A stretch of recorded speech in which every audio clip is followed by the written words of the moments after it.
ഇവിടുത്തെ പ്രശ്നമൊന്നുമല്ല. കന്യാസ്ത്രീകൾക്ക് വേണ്ടി പ്രകടനം നടന്നത് പോപ്പുലർ ഫ്രണ്ടുകാരാണ്. അത് നിങ്ങൾ ശ്രദ്ധിച്ചു. ഓക്കെ. SDPI ആണ് ഇതിനെക്കുറിച്ച് ഏറ്റവും രൂക്ഷമായ ഭാഷയിൽ പ്രതികരിക്കുക, ഏറ്റവും ശക്തമായ രീതിയിൽ പ്രതികരിക്കുക, പ്രതിഷേധിക്കുകയൊക്കെ ചെയ്യും. നിയമപ്രശ്നം ചൂണ്ടിക്കാണിച്ച് ഇതിനെതിരെ പോകാൻ സാധ്യതയുണ്ട്, ഇങ്ങനെ തുറന്നു പറഞ്ഞു എന്നുള്ളത് കൊണ്ട്, അല്ലെങ്കിൽ ഇത് പറഞ്ഞത് ശരിയല്ല എന്ന് പറഞ്ഞുകൊണ്ട്? എനിക്കെതിരായിട്ടല്ലേ? ഉം. ധൈര്യമായിട്ട് പോട്ടെ. ഈ പുറകിൽ കാണുന്ന പുസ്തകങ്ങളൊക്കെ ഉണ്ടല്ലോ, അത് ഭംഗിക്ക് വച്ചേക്കണതല്ല. പറഞ്ഞ മനസ്സിലായില്ലേ? ഇദ്ദേഹം 15 കൊല്ലം അവിടെ മുഖ്യമന്ത്രിയായിരുന്നു. പുള്ളിയുടെ വലിയ നേട്ടം എന്തായിരുന്നറിയാം? ഉം. ചിരിക്കരുത്. ഈ റേഷൻ കടയിൽ ചെന്നാൽ അരി കിട്ടും എന്നുള്ളതായിരുന്നു. അല്ല, ഈ ജാമ്യാപേക്ഷ എതിർക്കുക എന്നുള്ളതാണ് പ്രോസിക്യൂട്ടറുടെ ജോലി. അതിനാണ് അയാൾക്ക് മാസം മാസം സർക്കാരിൽ നിന്ന് ശമ്പളം കൊടുക്കുന്നത്. അമിത്ഷാ പറഞ്ഞനുസരിച്ചിട്ടോ അല്ലെങ്കിൽ രാഹുൽ ഗാന്ധി പറഞ്ഞനുസരിച്ചിട്ടോ അല്ല പ്രോസിക്യൂട്ടർ ഇല്ല. ഇനി അങ്ങനെ ജാമ്യം കിട്ടുന്നതിന് എതിർക്കില്ലെങ്കിൽ തന്നെ അദ്ദേഹത്തെ പോലൊരാളത് പരസ്യമായിട്ട് പറയാൻ പാടില്ലായിരുന്നു. കാരണം നിയമവാഴ്ച അട്ടിമറിക്കുന്ന ഒരു പ്രസ്താവനയാണ് അദ്ദേഹത്തിൻ്റെ ഭാഗത്തുണ്ടായത്.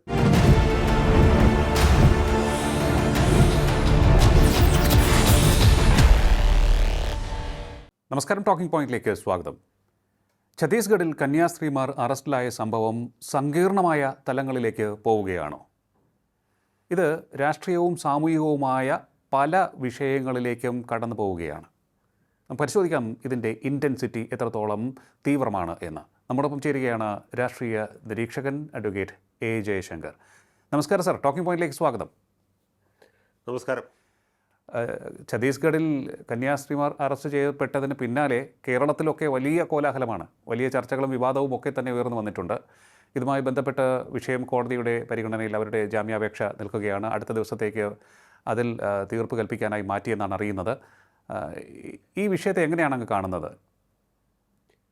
നമ്മുടെ നാട്ടിലെ വളരെ പ്രധാനപ്പെട്ട വിഷയങ്ങൾ എങ്ങനെയാണ് വളരെ ബാലിശമായ തലത്തിൽ ചർച്ച ചെയ്യപ്പെടുന്നതെന്നും അത് രാഷ്ട്രീയമായ ലാഭത്തിന് വേണ്ടി 4-5 വോട്ട് കൂടുതൽ കിട്ടുന്നതിന് വേണ്ടിയിട്ട് വിവിധ രാഷ്ട്രീയ പാർട്ടികളും മുന്നണികളും എത്ര ഉദാസീനമായിട്ടാണ് കൈകാര്യം ചെയ്യുന്നത് എന്നുള്ളതിനുള്ള ഏറ്റവും മികച്ച ദൃഷ്ടാന്തമാണ് ഈ ഛത്തീസ്ഗഡിലെ കന്യാസ്ത്രീമാരുടെ അറസ്റ്റ് എന്ന് ഞാൻ വിചാരിക്കും.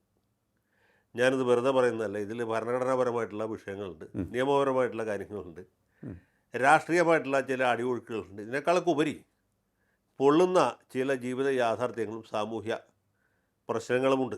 ഈ അവസാനം പറഞ്ഞ കാര്യമാണ് ഒരിക്കലും ഒരിടത്തും ചർച്ച ചെയ്യപ്പെടാതെ പോകുന്നത്. ഇതിപ്പോൾ കേവലം LDF, UDF, BJP വിഷയമായിട്ട് ചുരുങ്ങിയിരിക്കുകയാണ് കേരളത്തിൽ. ഓക്കെ, അതെ അതെ. ഛത്തീസ്ഗഡിൽ ഇത് വലിയ വിഷയമൊന്നുമല്ല. അവിടുത്തെ വികാരം വേറെയാണ്, അവിടുത്തെ ജനങ്ങൾ അനുഭവിക്കുന്ന വിഷയങ്ങൾ വേറെയാണ്, അവരുടെ പ്രശ്നവും വേറെയാണ്. കേരളത്തെ സംബന്ധിച്ചിടത്തോളം ഇവിടെ BJPക്ക് കൂടുതൽ വോട്ട് കിട്ടുമോ, അല്ലെങ്കിൽ അവർ ഏതെങ്കിലും സീറ്റ് ജയിക്കുമോ, അവർ എത്ര സ്ഥലത്ത് കെട്ടിവെച്ച കാശ് പോകും, അല്ലെങ്കിൽ ക്രിസ്ത്യാനികൾ ഇതോടുകൂടി BJPയിൽ നിന്ന് എന്തുമാത്രം അകന്നുപോയി എന്നൊക്കെയുള്ള വിഷയങ്ങളാണ് ഇവിടെ ചർച്ച ചെയ്യുന്നത്. ഇതൊക്കെ ഒരു വിഷയമേ അല്ല. ഇതല്ല വിഷയം. ഇത് വളരെ പെരിഫറലായിട്ടുള്ളൊരു വിഷയമാണ്. കേരളത്തിൽ BJPക്ക് വോട്ട് കിട്ടുമോ, സീറ്റ് കിട്ടുക, കെട്ടിവെച്ച കാശ് പോവുക, LDF ജയിക്കും, UDF ജയിക്കും, അതൊക്കെ വേറെ വിഷയമാണ്. ഇവിടുത്തെ പ്രശ്നമൊന്നുമല്ല. കന്യാസ്ത്രീകൾക്ക് വേണ്ടി പ്രകടനം നടന്നത് പോപ്പുലർ ഫ്രണ്ടുകാരാണ്. അത് നിങ്ങൾ ശ്രദ്ധിച്ചു. SDPI ആണ് ഇതിനെക്കുറിച്ച് ഏറ്റവും രൂക്ഷമായ ഭാഷയിൽ പ്രതികരിക്കുക, ഏറ്റവും ശക്തമായ രീതിയിൽ പ്രതികരിക്കുക, പ്രതിഷേധിക്കുകയൊക്കെ ചെയ്യും. പിന്നെ ഇവിടെ ഇതിനേക്കാൾ വലിയ മനുഷ്യാവകാശ ലംഘനങ്ങൾ, ഭീകര പ്രശ്നങ്ങളൊക്കെ ഉണ്ടായപ്പോൾ അനങ്ങാതിരുന്ന നമ്മുടെ ഡബിള റഹീമിനെ പോലുള്ള ആളുകൾ ആദ്യം കണ്ട വിമാനം കൈ കാണിച്ച് നിർത്തി ഈ ഛത്തീസ്ഗഡിൻ്റെ തലസ്ഥാനം ബിലാസ്പൂരോ അവിടേക്ക് പോവുകയും അവിടെ പോയി വിഷയങ്ങൾ ചർച്ച ചെയ്യുകയും ഈ കന്യാസ്ത്രീകളെ ജയിലിൽ പോയി കാണുകയൊക്കെ ചെയ്തു. ഇതിനേക്കാളൊക്കെ എത്ര വലിയ ജീവൽ പ്രശ്നങ്ങൾ ഇവിടെ ഉണ്ടല്ലേ. ആ UDF MP മാർ അമിത്ഷായെ കണ്ടു പറയുന്നു. ഇതൊക്കെ ഞാനിതിനെ കുറച്ച് കാണുകയല്ല, ഇതിനേക്കാളൊക്കെ വലിയ വിഷയങ്ങൾ അവിടെ ഉണ്ട്. ഞാൻ ലിയോ കണ്ടറില്ലെങ്കിൽ ഒരു കാര്യം പറയും, ഈ പരിപാടി കാണുന്ന ആൾക്കാരുടെ ശ്രദ്ധയിലേക്ക് ഒരു കാര്യം.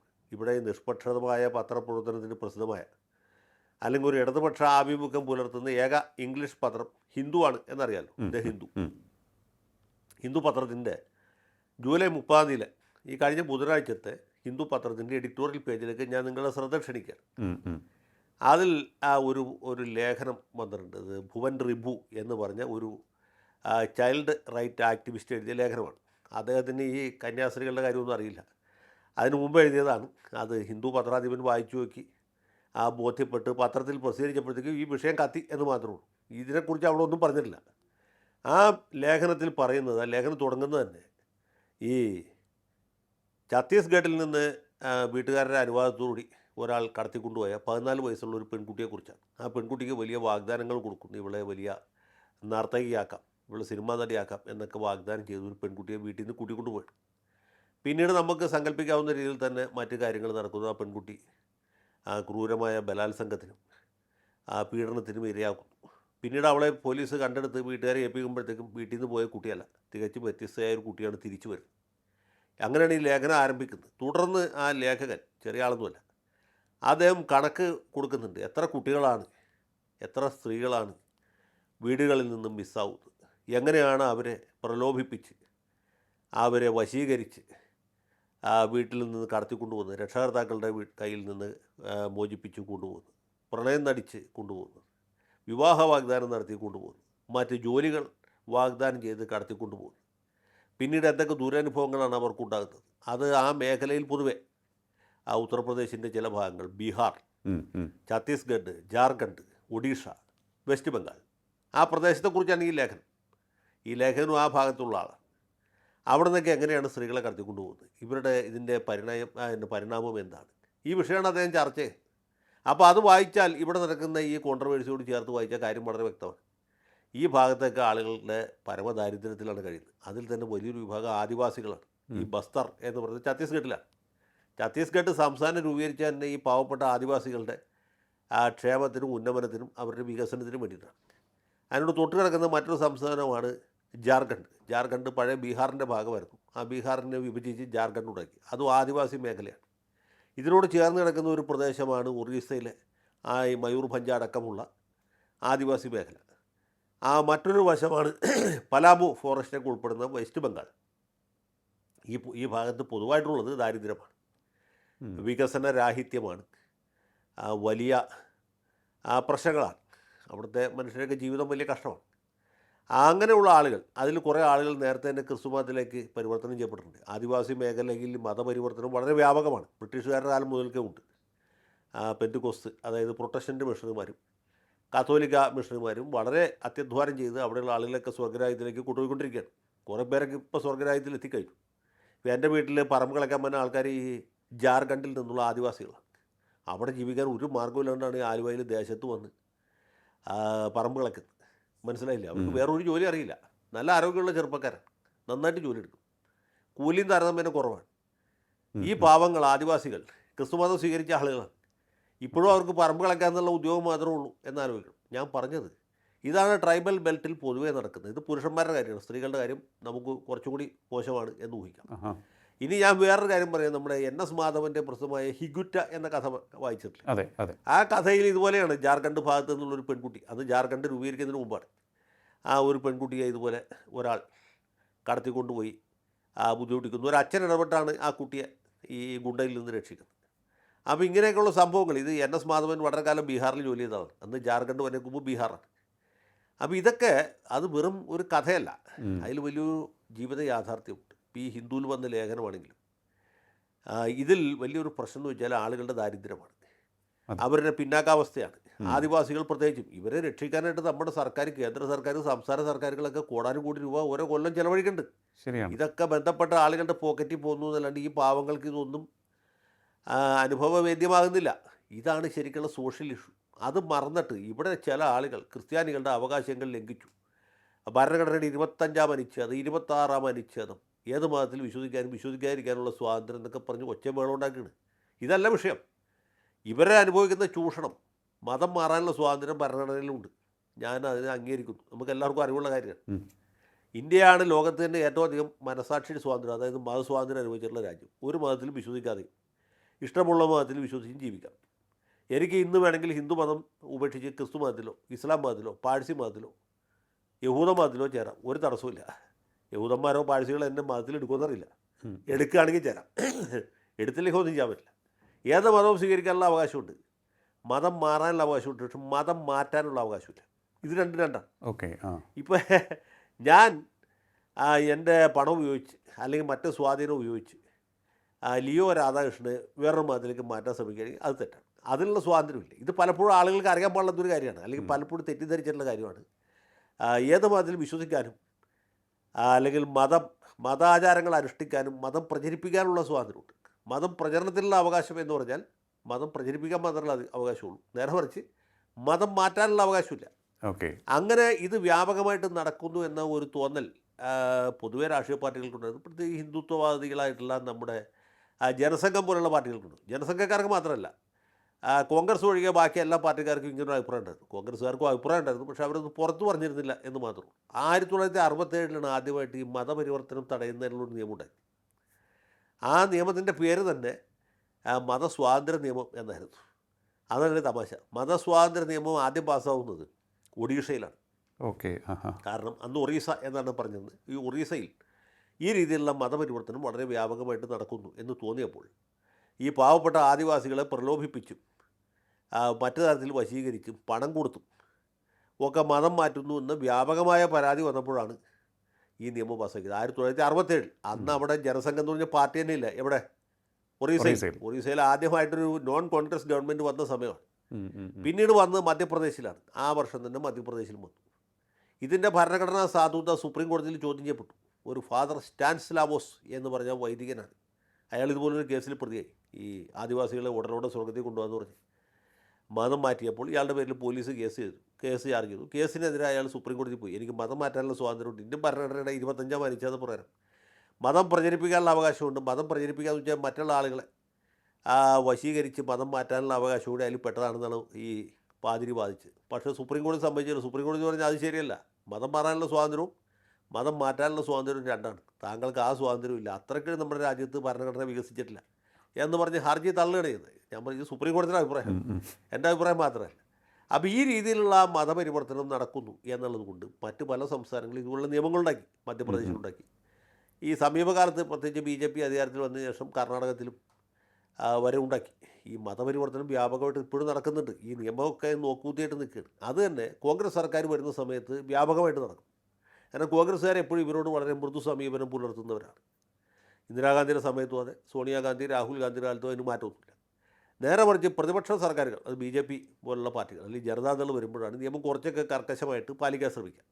അവർ മറ്റ് ചില സാമൂഹ്യ സമ്മർദ്ദ ശക്തികളെയാണ് പ്രതികരിക്കുന്നത് എന്നറിയാം. അപ്പോൾ അങ്ങനെ ഒരു സാഹചര്യത്തിൽ ഇത് വിവാദവും.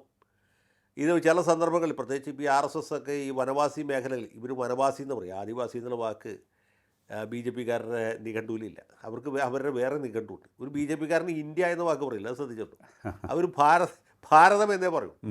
ഒരാൾ ഇന്ത്യക്ക് പകരം ഭാരതം എന്ന് പറഞ്ഞിട്ട് അയാൾ BJPക്കാരനാണ്, RSSകാരനാണെന്നുള്ള ഉറപ്പിക്കാം. എന്ന് പറഞ്ഞ പോലെ ഒരാൾ വനവാസി എന്ന വാക്ക് ഉപയോഗിക്കുന്നുണ്ടെങ്കിൽ അയാൾ RSSകാരനാണെന്ന് പറയും. അപ്പോൾ ഈ വനവാസി മേഖലകളിൽ ഇവരുടെ സ്വാധീനം വർദ്ധിപ്പിച്ചു. അപ്പോൾ അതാണ് ഈ ഛത്തീസ്ഗഡ് അല്ലെങ്കിൽ ജാർഖണ്ഡ് പോലുള്ള സ്ഥലങ്ങളിലൊക്കെ BJP ജയിക്കുന്ന ഒരു സാഹചര്യമുണ്ട്. അവിടേക്കൊക്കെ RSSകാർ വ്യാപകമായിട്ട് കടന്നു ചെല്ലുകയും അവരുടെ ശാഖകൾ സംഘടിപ്പിക്കുകയും ഇവരെ ഈ ആദിവാസികൾ അടക്കമുള്ള ആളുകളെ മോട്ടിവേറ്റ് ചെയ്യുകയും ഈ ക്രിസ്ത്യൻ മിഷണറിമാരെ കായികമായിട്ട് തന്നെ നേരിടണം എന്ന ഒരു നിലപാടിലേക്ക് പോയിട്ട് വന്നു. അതാണ് ഈ ബജരംഗ് ദൾ എന്നൊക്കെ പറഞ്ഞത്. ഈ സംഘപരിവാറിൻ്റെ ചില ശാരീരികമായിട്ട് ആളുകളെ കൈകാര്യം ചെയ്യാനുള്ള വിഭാഗമാണ്. അപ്പോൾ അവരാണിപ്പോൾ ഈ കന്യാസ്ത്രീകളെ പിടിച്ചിട്ടുള്ളത്. ഞാൻ പറഞ്ഞ അതിൻ്റെ ഒരു ബാക്ക്ഗ്രൗണ്ടാണ്. അപ്പോൾ ഇങ്ങനെയുള്ള സംഭവങ്ങളുണ്ടാകുന്നു. ഒഡീഷയിൽ ഇത് സംഭവിക്കുന്നു. അങ്ങനെയാണ് ഈ ഗ്രഹാം സ്റ്റെയിൻസ് എന്ന് പറഞ്ഞ ഒരു ക്രിസ്ത്യൻ മിഷണറിയെയും അദ്ദേഹത്തിൻ്റെ 2 പിഞ്ചുകുട്ടികളെയും കത്തിച്ചു കൊന്ന ഭീകരമായ സംഭവങ്ങളില്ലേ, അവിടെയും സംഭവിക്കുന്ന ഇതാണ്. ഈ മതപരിവർത്തനത്തോടുള്ള ജനങ്ങളുടെ ഒരു പ്രൊട്ടസ്റ്റാണ്, അല്ലെങ്കിൽ ഈ ഹിന്ദുമതത്തിൽ അവശേഷിക്കുന്ന ആളുകളുടെ വലിയ ഒരു പ്രതിഷേധമാണ്. അത് നിയന്ത്രണാതീതമായ ഘട്ടത്തിലേക്ക് പോവുകയും ഇതുപോലെയുള്ള ഭയങ്കരമായ അനിഷ്ട സംഭവങ്ങൾ ഉണ്ടാവുകയും ചെയ്യുന്നു എന്നുള്ളതാണ് യാഥാർത്ഥ്യം. അങ്ങനെ ഒരു സാഹചര്യം അവിടെ ഉണ്ട്. അപ്പോൾ ഇതുകൊണ്ടാണ് കന്യാസ്ത്രീകൾ 2 യുവതികളോടൊപ്പം പോകുന്ന കണ്ടപ്പോൾ ബജരംഗ ദളുകാർ അവരെ പിടിച്ചു നിർത്തുകയും ചോദ്യം ചെയ്യുകയും, അപ്പോൾ അതിലൊരു ആദിവാസി യുവതി പറഞ്ഞു എൻ്റെ ഇഷ്ടത്തിനെതിരായിട്ടാണ് കൊണ്ടുപോകുന്നത് എന്ന് പറഞ്ഞ് പോലീസിനെ ഏൽപ്പിച്ചു. അപ്പോൾ പോലീസിന് കേസെടുക്കണ്ടേ? അതെ. ഇതുപോലൊരു സംഭവം കേരളത്തിലാണ് നടക്കുന്നതെന്ന് വിചാരിക്കാം. ഒരു അട്ടപ്പാടിയിൽ നിന്ന് ഒരാൾ കന്യാസ്ത്രീ ആവണമെന്നില്ല, എക്സോ ആവോ വയ്യാകാം, ആദിവാസി അല്ലാത്തൊരാൾ 2 ആദിവാസി യുവതികളുമായിട്ട് പോകുന്നു. അപ്പോൾ ഒരാൾ വഴിയിൽ കണ്ട് സംശയം ചോദിക്കും, നിങ്ങളെവിടെ പോകുന്നു? ഞങ്ങളെ ഈ സ്ത്രീ ഞങ്ങളുടെ ഇഷ്ടത്തിനെതിരായിട്ട് കൊണ്ടുപോവുകയാണ് എന്ന് ഈ ആദിവാസി പെൺകുട്ടി പറഞ്ഞാൽ അയാൾ ഇവരെ പോലീസിനെ ഏൽപ്പിച്ചാൽ കേരള പോലീസ് എന്ത് നടപടി ശരി? ശരിയാണ്. ഇത് കേൾക്കുന്ന പോലീസുകാർ, ഇൻസ്പെക്ടർമാർ, IPS അടക്കമുള്ള ആൾക്കാർ ഉത്തരം പറയേണ്ടതാണ്. അത് പോലീസിന് സ്വാഭാവികമായിട്ടും കേസെടുക്കേണ്ടി വരും. മാത്രമല്ല ഏറ്റവും പാർശ്വവൽക്കരിക്കപ്പെട്ട വിഭാഗക്കാരാണ് ഇവർ. OBCക്കാർ അല്ല, പട്ടികജാതിക്കാർ പോലും അല്ല, പട്ടിക വർഗ്ഗക്കാരാണ്. ഈ ഭരണഘടന ഉണ്ടായി ഈ 10-75 കൊല്ലം കഴിഞ്ഞിട്ട് യാതൊരു അവകാശമില്ലാത്ത, അവകാശം കടലാസിൽ മാത്രമുള്ള ഒരു വിഭാഗക്കാരാണ്. അവരുടെ പരാതി കിട്ടിയാൽ പോലീസ് കേസെടുക്കട്ടെ. അതെ. അത് ഛത്തീസ്ഗഡിലെ പോലീസാണെങ്കിലും കേസെടുക്കണം, തമിഴ്നാട്ടിലെ പോലീസാണെങ്കിലും കേസെടുക്കണം, കേരളത്തിലെ പോലീസാണെങ്കിലും കേസെടുക്കണം. എവിടെയും പോലീസിൻ്റെ ജോലി കേസെടുക്കുക എന്നുള്ളതാണ്. കേസെടുക്കുമ്പോൾ ഏതൊക്കെ വകുപ്പുകളിലാണ് ചുമത്തുക? പോലീസ് എടുക്കുന്ന കേസിൽ മനുഷ്യക്കടത്തായിരിക്കും ഒരു വകുപ്പ്, അല്ലെങ്കിൽ നിർബന്ധിത മതപരിവർത്തനത്തിന് ശ്രമിക്കലായിരിക്കും. മതപരിവർത്തന വിരുദ്ധ നിയമം എന്നുകൊണ്ടുണ്ട്, 1967 തൊട്ടുള്ള സംസ്ഥാനങ്ങളാണ്. ഈ ഛത്തീസ്ഗഡ് എന്ന് പറയുന്നത് മധ്യപ്രദേശിൻ്റെ ഭാഗമായിരുന്നു. മധ്യപ്രദേശിൽ 67 പാസ്സായ നിയമമുണ്ട്. ഓക്കെ. ആ ഛത്തീസ്ഗഡ് വിഭജിച്ചാലും ആ നിയമം അവിടെ ഉണ്ടല്ലോ. അതെ അതെ. മദ്രാസ് സംസ്ഥാനത്തുണ്ടായിരുന്ന, തിരുവിതാംകൂറിലുണ്ടായിരുന്ന നിയമം കേരള സംസ്ഥാനം ഉണ്ടാകുമ്പോഴും നിലനിൽക്കില്ലേ എന്ന പോലെ ഞാൻ പറഞ്ഞത്. അപ്പോൾ കേസെടുത്തതിൽ നമുക്ക് അസ്വാഭാവികമായിട്ടൊന്നും പറയാൻ പറ്റില്ല. ഇനിയിപ്പോൾ കന്യാസ്ത്രീകൾ നിരപരാധികളാണ് എന്ന് വിചാരിക്കുക, ആയിരിക്കും. കന്യാസ്ത്രീകൾ വളരെ നല്ല ഉദ്ദേശത്തോട്ടാണ് ഈ പെൺകുട്ടികളെ കൂട്ടിക്കൊണ്ടുപോയത് എന്ന് വിചാരിക്കുക. എന്നാലും അവർ പ്രതിയാക്കാതെ പറ്റില്ല. ഇപ്പം ഏതെങ്കിലും ഒരു സ്ത്രീ നിങ്ങൾ ലൈംഗിക പീഡനം നടത്തി എന്ന് പറഞ്ഞാൽ പരാതി കൊടുത്തു കഴിഞ്ഞാൽ പോലീസിന് കേസെടുക്കണ്ടേ? ലിയോ രാധാകൃഷ്ണൻ അറിയപ്പെടുന്ന മാധ്യമപ്രവർത്തകനാണ്, കേരള കൗമുദിയുടെ ഒരു വലിയ സ്റ്റാറാണ് എന്ന് പറഞ്ഞിട്ട് കേസെടുക്കാതിരിക്കാൻ പറ്റുമോ? പറ്റില്ല. അഡ്വക്കേറ്റ് ജയശങ്കർ ഹൈക്കോടതിയിലെ വക്കീലാണ്, അല്ലെങ്കിൽ സാമൂഹ്യ രാഷ്ട്രീയ നിരീക്ഷകനാണെന്ന് കേസെടുക്കാതിരിക്കാൻ പറ്റുമോ? കേസെടുക്കണം. കേസെടുക്കാതെ പറ്റില്ല. പിന്നെ നിരപരാധിത്വം തെളിയിക്കൽ അടുത്ത ഘട്ടമാണ്. അതിനിപ്പോൾ ഇവർ ചെയ്യാവുന്ന കന്യാസ്ത്രീകൾ നല്ലൊരു വക്കീലിനെ വെച്ച് അവിടെ കേസ് നടത്തുക എന്നുള്ളതാണ്. അല്ലാതെ കണ്ട് കേരളത്തിൽ ഈ തൃശ്ശൂരോ പാലക്കാട്ടോ എറണാകുളത്തോ വടക്കം പറവൂരൊക്കെ ജാഥ എടുത്തിട്ട് പ്രത്യേകിച്ച് ഒന്നും കിട്ടാനില്ല. പിന്നെ ആളുകളെ ഇളക്കാം എന്ന് മാത്രമേ. അത് വേറെ കാര്യം, അത് രാഷ്ട്രീയമാണ്. ഞാൻ പറഞ്ഞതിൽ സാമൂഹികമായ ഒരു വലിയ പ്രശ്നമുണ്ട്. അത് മറന്നുകൊണ്ടാണ് ഇവിടെ കേരളത്തിലെ CPM, CPI, കോൺഗ്രസ്, BJP, മുസ്ലിം ലീഗ്, SDPI അടക്കമുള്ള ആളുകൾ ഇതിൽ രാഷ്ട്രീയമായ എന്താണ്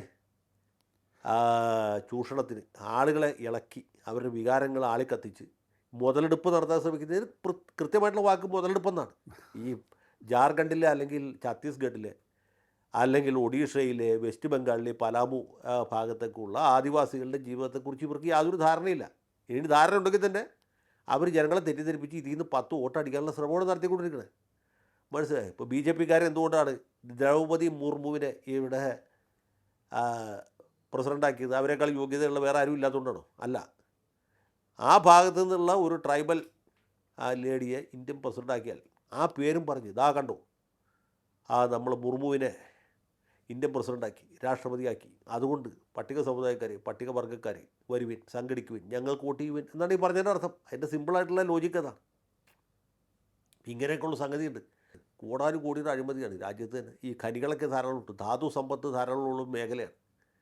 അവിടെ കുത്തകകളും രാഷ്ട്രീയക്കാരും എല്ലാം കൂടി ചേർന്നിട്ടുള്ള ഭയങ്കരമായ കൊള്ളയാണ് നടക്കുന്നത്. ആദിവാസികളെ നന്നാക്കാൻ വേണ്ടിയാണ് സംസാരം ഉണ്ടാക്കിയത്. പക്ഷേ നന്നായത് ഇതുപോലുള്ള ആളുകളാണ്. ഇതൊക്കെ അതിൻ്റെ വളരെ വളരെ സങ്കടകരമായ വശങ്ങളാണ്. അല്ല, ഇതിപ്പോഴും നമുക്കിപ്പോൾ പലപ്പോഴും ഈ ഉത്തരേന്ത്യയിലെ പല ബാക്ക്വേർഡ് ഏരിയകളിൽ നിന്നുള്ള കുറേയേറെ കാര്യങ്ങളൊക്കെ കേൾക്കുമ്പോൾ, അത് തന്നെ വാർത്തയിൽ റിപ്പോർട്ട് ചെയ്യപ്പെടുന്നത് വളരെ അപൂർവമായിരിക്കാം, കേൾക്കുമ്പോൾ തന്നെ അതിശയം തോന്നാറുണ്ട്. എന്താണ് പ്രാദേശിക നേതാക്കളും അതുപോലെ തന്നെ ജമീന്ദാർമാരും ഒക്കെ ചേർന്ന് ചിലരെ കൊല ചെയ്യുന്നു, അവരുടെ ഇഷ്ടത്തിനനുസരിച്ച് കാര്യങ്ങൾ നീക്കുന്നു. താഴ്ന്ന ജാതിക്കാർ എന്ന് പറഞ്ഞ അധിക്ഷേപം ഇപ്പോഴും വളരെ രൂക്ഷമായി അവർ നേരിട്ടുകൊണ്ടിരിക്കുകയാണ്. അതുപോലെ ഇവർക്ക് വേണ്ടി നീക്കി വയ്ക്കപ്പെട്ട, അങ്ങിപ്പോൾ പറഞ്ഞതുപോലെ ഇവർക്ക് വേണ്ടി നീക്കി വയ്ക്കപ്പെട്ട പണം അടിച്ചു മാറ്റുന്നു. ഇതൊക്കെ വളരെ വ്യാപകമായി തന്നെ ഇപ്പോഴും നടക്കുന്നു എന്ന് തന്നെയാണോ അങ്ങ് കരുതുന്നത്? ഇപ്പോഴും നടക്കുന്നു എന്നാണ് എനിക്ക് പറയാനുള്ളത്. ഇപ്പോഴല്ല, എപ്പോഴും നടക്കുന്നു, ഇപ്പോഴും തുടരുന്നു. അത് കോൺഗ്രസിൻ്റെ കാലത്ത് തുടങ്ങിയതാണ്, BJPയുടെ കാലത്ത് തുടരുന്നു. മാത്രമല്ല ഈ മേഖലയിലാണ് മാവോയിസ്റ്റുകൾ ഏറ്റവും അധികം ഉള്ളത്. എൻ്റെ ഒരു കാരണം ഈ ആളുകളെ വല്ലാതെ ചൂഷണം ചെയ്യുന്നു എന്നുള്ളതാണ്. രണ്ടാമത് ഇതുപോലുള്ള ചൂഷകന്മാരുമായിട്ട് മാവോയിസ്റ്റുകൾക്ക് വരുന്ന നെക്സസ് ഉണ്ട്. അവർ പോലും ഈ പാവപ്പെട്ട ആദിവാസികളെ രണ്ട് രീതിയിൽ ചൂഷണം ചെയ്യുന്നു. ഒന്ന്, ഇവരുടെ ചാവേറുകളായിട്ട് കൊണ്ടുപോകുന്നു, പോലീസിൻ്റെ വെടികൊണ്ട് അവർ മരിക്കുന്നു. രണ്ട്, ഈ പറഞ്ഞ ആളുകളുമായിട്ട് സഹകരിച്ച് ഈ ആദിവാസികളുടെ അടുത്ത് ഇവരാണ് ടാക്സ് പിരിക്കുന്നത്. അപ്പോൾ ഈ ഇത്തരത്തിലുള്ള ചൂഷണങ്ങൾ ഇപ്പോഴും നടന്നുകൊണ്ടിരിക്കുകയാണ്. അവിടേക്കൊന്നും തന്നെ മുഖ്യധാരയുടെ ശ്രദ്ധ എത്തുന്നില്ല എന്ന് തന്നെയാണ് നമുക്ക് കണക്കാക്കേണ്ടത്. പലപ്പോഴും ഈ ഈസ്റ്റേൺ സംസ്ഥാനങ്ങളിൽ, കിഴക്കൻ സംസ്ഥാനങ്ങളിലൊക്കെ തന്നെ കാര്യങ്ങൾ ദുരിതപൂർണ്ണമാണ് എന്ന് പറയുന്നത് വെറുതെയല്ല. ചില സാമൂഹ്യ പ്രവർത്തകരൊക്കെ തന്നെ പറയുന്നത് വളരെ വളരെ ശോചനീയമാണ് അവസ്ഥയെന്ന്. അവരെ പക്ഷേ പലരും ഒറ്റപ്പെടുത്തി ആക്രമിക്കുന്നു. ഈ നക്സലൈറ്റ് മേഖലകളിലും ഇതാണ് അവസ്ഥ എന്നൊക്കെ പലരും ചൂണ്ടിക്കാണിക്കുന്നുണ്ട്. അല്ല, നക്സലൈറ്റ് മേഖല ഉണ്ടായത് തന്നെ ഇതുകൊണ്ടാണ്. കാരണം മുഖ്യധാര രാഷ്ട്രീയ പാർട്ടികളെ ആളുകൾക്ക് വിശ്വാസമില്ല. അതുകൊണ്ട് നക്സലൈറ്റുകളല്ല വേറെ ഏത് ചെറുത്തന്മാർ വന്നാലും അത് മതിയെന്ന് അവർ വിചാരിക്കും. ഒരു കാര്യം. രണ്ടാമത്, നക്സലൈറ്റുകൾ തന്നെ അവിടെ സമാന്തര ഭരണകൂടം സ്ഥാപിച്ച് ഭരണം നടത്തുകയാണ്. അവരാണ് നികുതി പിരിക്കുന്നത്, അവരാണ് കോടതികൾ സ്ഥാപിച്ച് ജനങ്ങൾ തമ്മിലുള്ള തർക്കങ്ങൾ പരിഹരിക്കുന്നത്. പ്രധാനപ്പെട്ട കുറ്റങ്ങൾക്ക് ശിക്ഷ കൊടുക്കുന്നത് മാവോയിസ്റ്റുകളാണ് ചില മേഖലകളിൽ. അത് ബീഹാറിൽ മാത്രമല്ല, തെലങ്കാനയുടെ ചില പ്രദേശങ്ങളിലും അങ്ങനെയാണ്. വാറങ്കൽ, കരീംനഗർ എന്നൊക്കെ പറഞ്ഞാൽ അവരുടെ ശക്തി കേന്ദ്രങ്ങളാണ്. അവരുമായിട്ടാണ് ഇടയ്ക്കിടയ്ക്ക് നമ്മുടെ സെക്യൂരിറ്റി മറ്റേ ഈ സുരക്ഷാ ഭടന്മാരെ ഏറ്റുമുട്ടൽ നടത്തുന്നതും അവരെ കൂട്ടക്കൊല ചെയ്യുന്നതും ഇവരെ ലാൻഡ് മൈൻ വെച്ച് അവർ സഞ്ചരിക്കുന്ന വാഹനം തകർത്ത് കൊല്ലുന്നതും ഇതൊക്കെ നടക്കുന്നുണ്ട്. നമ്മുടെ നാട്ടിലെ പത്രങ്ങൾ ഇതിനൊരു പ്രാധാന്യം കൊടുക്കുന്നില്ല. കാരണം ഈ ഛത്തീസ്ഗഡിൽ മൈൻ പൊട്ടി CRPF മരിച്ചു എന്ന് പറഞ്ഞ് ഇവിടെ ആളുകൾക്ക് പ്രത്യേകിച്ച് ഒരു വികാരം തോന്നില്ല. അതൊരു സത്യമാണ്. ശരിയാണ്. ഇപ്പോൾ എനിക്ക് തോന്നുന്നു ഈ ഇലക്ഷൻ അങ്ങ് പറഞ്ഞതുപോലെ ഇലക്ഷൻ അടുത്തത് കൊണ്ട് തന്നെ ആയിരിക്കണം ഇപ്പോൾ ഇവിടെ ഈ വാർത്ത ഇത്ര വലിയ രീതിയിൽ ചർച്ച ചെയ്യപ്പെടുന്നതും വോട്ട് ബാങ്ക് ഇളകുമോ അല്ലെങ്കിൽ മാറ്റിമറിക്കപ്പെടുമോ എന്നുള്ള രീതിയിൽ കാര്യങ്ങൾ പോകുന്നതും പ്രതിഷേധവുമായി പലരും രംഗത്തിറങ്ങുന്നതും ഒക്കെ. തീർച്ചയായിട്ടും. അല്ല, ഇതിന് സമാന്തരമായ വേറൊരു സംഭവം ഞാൻ പറയാം. പണ്ട് 2 ഇറ്റാലിയൻ നാവികന്മാരെ നമ്മുടെ പോലീസ് പിടിച്ചു ഓർക്കുന്നുണ്ടോ? അതെ. ഇറ്റാലിയൻ നാവികന്മാർ ചെയ്തതെന്താ? മത്സ്യത്തൊഴിലാളികളെ വെടിവെച്ച് കൊന്നു, പ്രത്യേകിച്ച് ഒരു പ്രകോപനം ഇല്ലാതെ, ഇല്ലേ? ഇറ്റാലിയൻ നാവികന്മാരെ പിടിച്ചിട്ട് അവർക്ക് എത്ര വീരോചിതമായ സ്വീകരണമാണ്, എത്ര ഉചിതമായിട്ടുള്ള സൽക്കാരമാണ് കേരള ഗവൺമെൻറ്, ഇന്ത്യ ഗവൺമെൻറ് ചെയ്തത്. അവരൊരു പോറൽ പോലും ഏൽപ്പിക്കാതെ ഇറ്റലിക്ക് വിട്ടുകൊടുക്കുകയും ചെയ്തു, ഇല്ലേ? ഇവിടെ കുറേ ആളുകൾ നടന്ന് വെറുതെ വെള്ളം ഉണ്ടാക്കി. ഇതാണ് പണവും സ്വാധീനമുള്ള ആളുകൾ ചെയ്യുന്ന കുറ്റകൃത്യവും മറ്റവരും തമ്മിലുള്ള വ്യത്യാസം. ഇത് തന്നെയാണ് വേറൊരു രീതിയിൽ അവിടെ സംഭവിക്കുന്നത്. ഈ ഇറ്റലിയിൽ പ്രത്യേകിച്ച് കോളിളക്കവും സംഭവിച്ചില്ല, കേരളത്തിലാണ് കോളിളക്കം സംഭവിച്ചത്. എന്ന് പറഞ്ഞ പോലെ ഇപ്പോൾ കന്യാസ്ത്രീകളെ അറസ്റ്റ് ചെയ്തുകൊണ്ട് ഛത്തീസ്ഗഡിൽ വലിയ പ്രശ്നമൊന്നുമില്ല. പ്രശ്നം കിടക്കുന്നത് കേരളത്തിലാണ്. ഇവിടെയുള്ള ആളുകൾ ഇത് ലോകത്തിലെ ആദ്യത്തെ സംഭവം എന്ന രീതിയിലാണ്. ഞാൻ വേറൊരു കാര്യം പറയാം. ഇതുപോലെ എത്രയോ പെന്തിക്കോസ്ത് പാസ്റ്റർമാർ അവിടെ വിചാരണ നേരിടുന്നുണ്ട്. കത്തോലിക്കരുടെ മതപരിവർത്തന ശ്രമത്തെക്കാളൊക്കെ വളരെ വളരെ ഊർജിതമായിട്ട് പ്രൊട്ടസ്റ്റന്റ് മിഷണറിമാർ പ്രവർത്തിക്കുന്നുണ്ട്. ഇതുപോലെ സ്വർഗരാജ്യം വാഗ്ദാനം ചെയ്തിട്ടും പണം കൊടുത്തിട്ടുമൊക്കെ മതമാറ്റം നടത്തുന്നുണ്ട്. ഇത് ആദിവാസി മേഖലയിൽ മാത്രമല്ല, തെലുങ്കാനയിൽ, ആന്ധ്രയിൽ, തമിഴ്നാട്ടിൽ വളരെ വ്യാപകമാണ്. ഈ ജനസംഖ്യയുടെ നല്ലൊരു ഭാഗം ഇപ്പോൾ ക്രിസ്ത്യാനികളായി മാറിയിരിക്കുന്നു, OBC വിഭാഗത്തിൽപ്പെട്ട ആളുകൾ. അതുപോലെ ഈ ഷെഡ്യൂൾഡ് കാസ്റ്റിൽപ്പെട്ടവർ, ഷെഡ്യൂൾഡ് ട്രൈബിൽപ്പെട്ടവരൊക്കെ മാറിക്കഴിഞ്ഞു. ഷെഡ്യൂൾഡ് ട്രൈബുകാർ മാറിക്കഴിഞ്ഞാലും അവരുടെ മറ്റേ സംവരണ ആനുകൂല്യം നഷ്ടപ്പെടില്ല. മതം മാറിയാലും ഷെഡ്യൂൾഡ് ട്രൈബായിട്ട് തുടരും.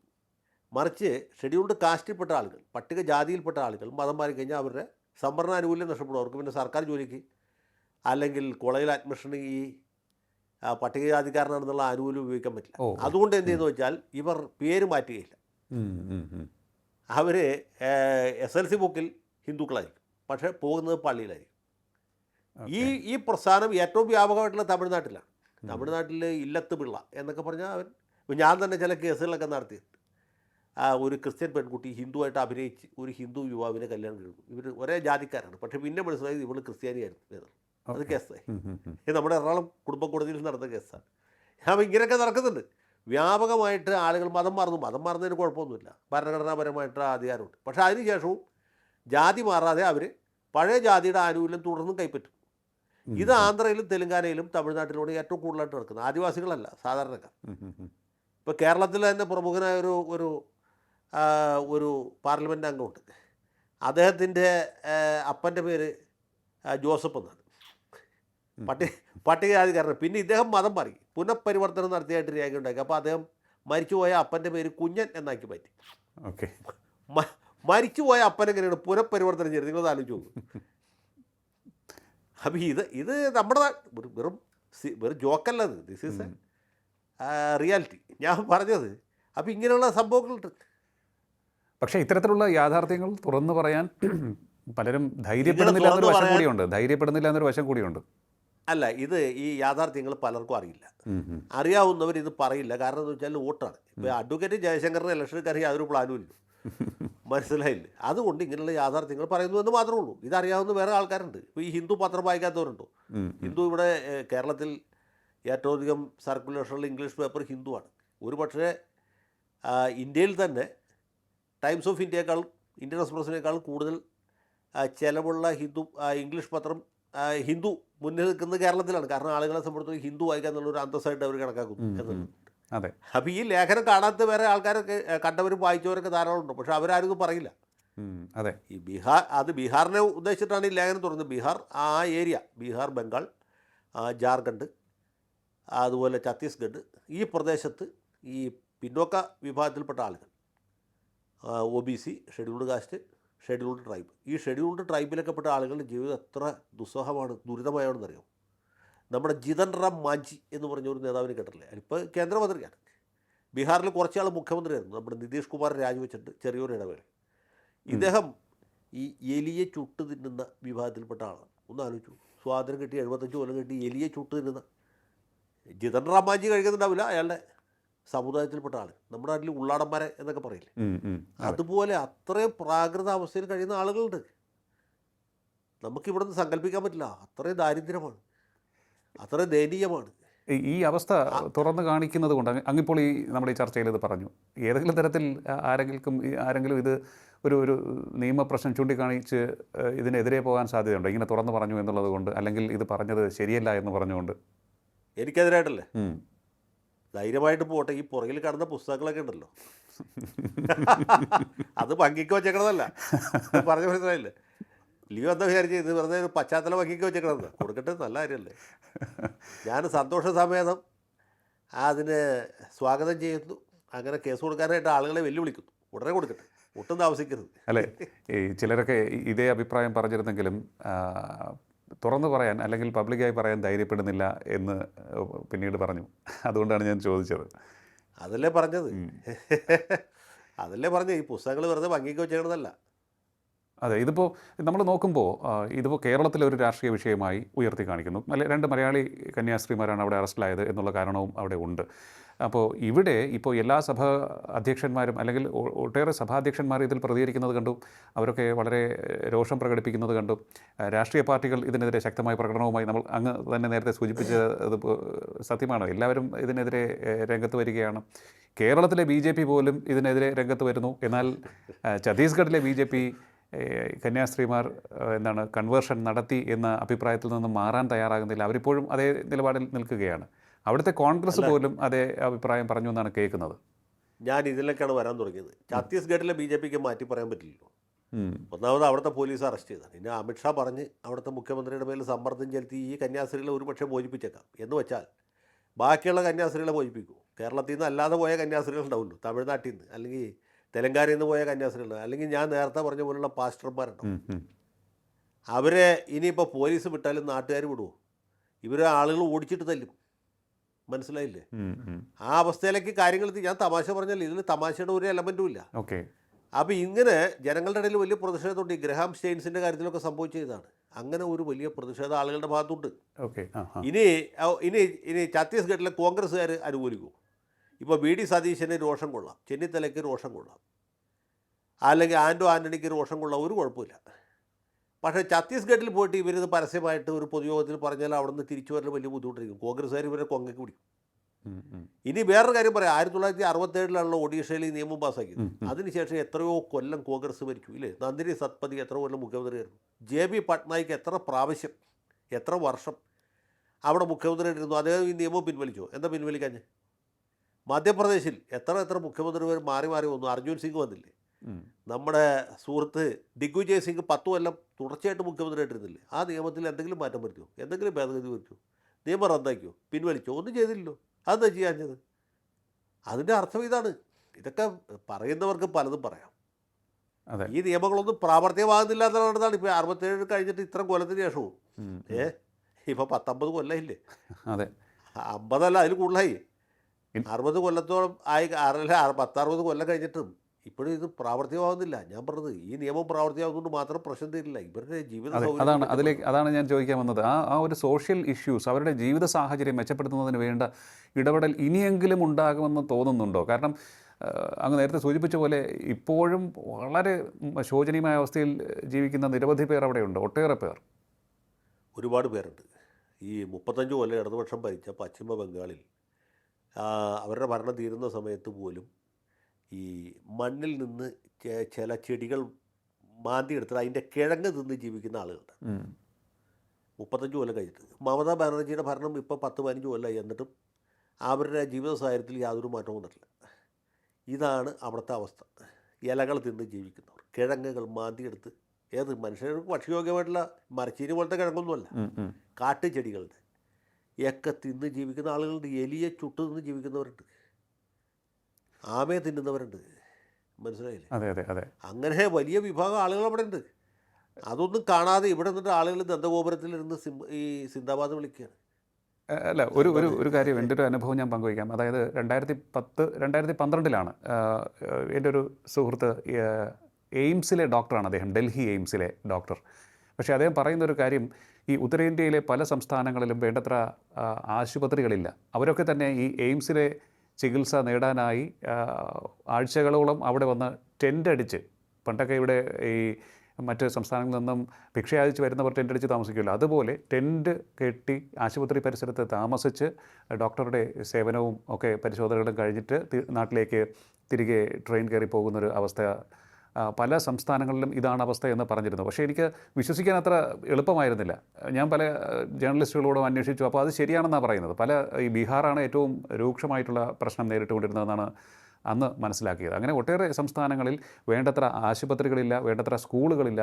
ഈ അവസ്ഥ അന്ന് വളരെ രൂക്ഷമായിരുന്നു. ഇപ്പോഴത്തെ കണക്കുകൾ എനിക്ക് തോന്നുന്നു ഇനി പരിശോധിക്കേണ്ടി വരും. ഇപ്പോഴും ഒരു വ്യത്യാസവും ഇല്ല. ഞാൻ വേറൊരു കാര്യം പറയും. നമ്മുടെ മധ്യപ്രദേശിൻ്റെ ചരിത്രത്തിലെ ഒരു മാതൃകാ മുഖ്യമന്ത്രിയായിട്ട് ആളുകൾ വാഴ്ത്തുന്നത് ശിവരാജ് സിംഗ് ചൗഹാനെയാണ്.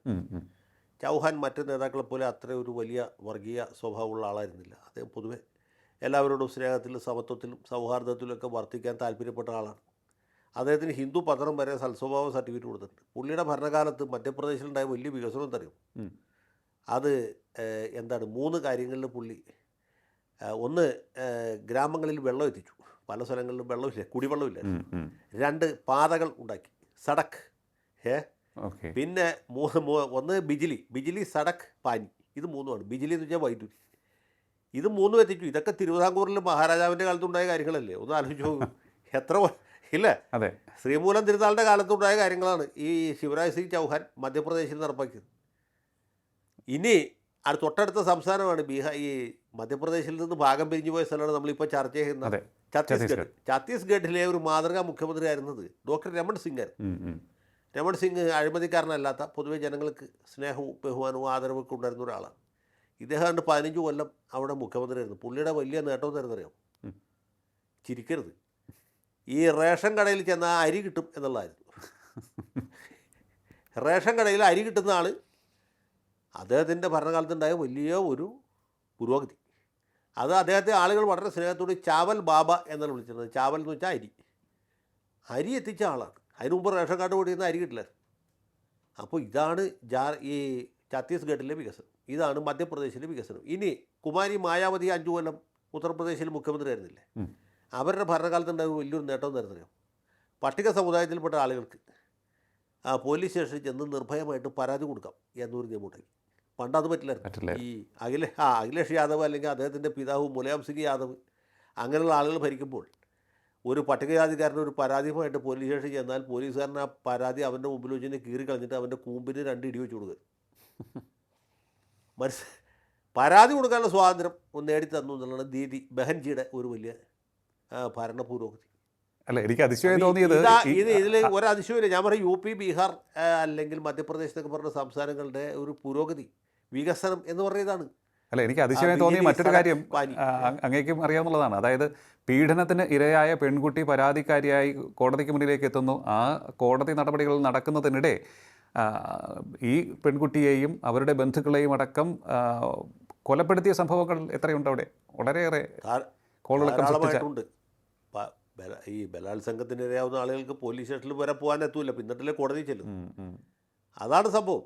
പോലീസ് സ്റ്റേഷനിൽ പോകാൻ പറ്റില്ല, പിന്നെയാണ് കോടതി. അപ്പോൾ അതൊന്നും, ഇതൊക്കെ വളരെ നമ്മൾക്ക് സങ്കല്പിക്കാൻ പറ്റാത്തതിൽ അത്രയും ദയനീയമാണ് അവിടുത്തെ കാര്യം. ഇപ്പോൾ കേരളത്തിൽ ഇരുന്നിട്ട് ലിയോ തിരുവനന്തപുരത്തും ഞാൻ എറണാകുളത്ത് ഇരുന്ന് ഈ വിഷയങ്ങൾ ചർച്ച ചെയ്യുമ്പോൾ ഇത് കാണുന്ന ആളുകൾക്ക് വലിയ അത്ഭുതം തോന്നുന്നു. ഇങ്ങനെയൊന്നും അല്ല. ഈ ഇന്ത്യ എന്ന് പറഞ്ഞൊരു ഭയങ്കര അപകടം പിടിച്ച സ്ഥലമാണ്. സർ, മറ്റൊരു വിഷയം, ഈ കേസുമായി ബന്ധപ്പെട്ട് ജാമ്യ ഹർജിയെ പ്രോസിക്യൂഷൻ എതിർക്കില്ല എന്ന് കഴിഞ്ഞ ദിവസം അമിത്ഷാ പറഞ്ഞിരുന്നു. അതായത് ജാർഖണ്ഡ് സർക്കാർ എതിർക്കില്ല എന്ന് പറഞ്ഞിരുന്നു. പക്ഷേ ഇപ്പോൾ വീണ്ടും കോടതിയിൽ അതിനെ എതിർത്തിരിക്കുകയാണ്. ജാമ്യം നൽകുന്നതിനെ എതിർത്ത് രംഗത്ത് വന്നിരിക്കുകയാണ്.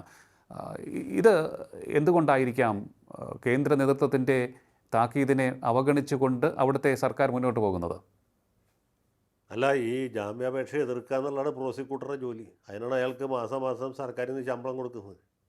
അമിത്ഷാ പറഞ്ഞനുസരിച്ചിട്ടോ അല്ലെങ്കിൽ രാഹുൽ ഗാന്ധി പറഞ്ഞനുസരിച്ചിട്ടോ അല്ല പ്രോസിക്യൂട്ടർ ചെയ്യുന്നത്. അയാൾക്ക് ഇന്ത്യൻ ശിക്ഷാ നിയമം ക്രിമിനൽ നടപടി നിയമം, തെളിവ് നിയമം, ഇങ്ങനെയുള്ള സാധനങ്ങളാണ് പുള്ളിക്ക് ബാധകമായിട്ടുള്ളത്. അത് അമിത്ഷായ്ക്ക് ഒരുപക്ഷെ അറിയാൻ പാടില്ലായിരിക്കും.